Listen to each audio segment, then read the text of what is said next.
আমি কয়েক বছর আরব বিশ্বে পড়াশোনা করেছি আল আজহার ইউনিভার্সিটিতে। ওয়েস্টার্ন ওয়ার্ল্ডেও আমাদের বিভিন্ন লাইব্রেরিতে ভিজিট করার সুযোগ হয়েছে। তো ওখানে আমি দেখতাম যে খুব সুন্দর সুন্দর বই, অনেক সুন্দর বাইন্ডিং, ছাপা ভালো, পৃষ্ঠা ভালো, কালারফুল।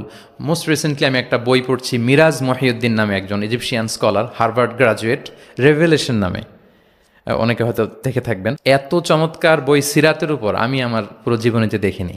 হার্ভার্ড গ্রাজুয়েট, সে এমনভাবে সে সিরাতটাকে মানে ভিজুয়ালি প্রেজেন্ট করেছে, অবাক করা।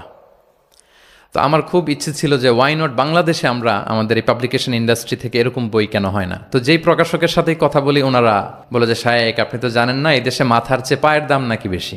তাই আমি বললাম এটা আবার কি জিনিস। বলে যে পায়ে তো জুতা পরে, মানুষ জুতা কেনার জন্য অ্যাটলিস্ট 2,000 টাকা বাজেট রাখে, মানে 2,000 টাকার কমের নিচে নাকি জুতা হয় না এই দেশে ভালো জুতা। তো বলে যেই লোক 2,000 টাকা দিয়ে জুতা কিনবে পায়ের জন্য, সে বই খুঁজে 600 পৃষ্ঠার বই হইতে হবে, দাম হইতে হবে 500 টাকার নিচে। তো এই ব্যাপারটা যৌক্তিক, আমাদের মধ্যে ওই কালচারটা গড়ে ওঠেনি।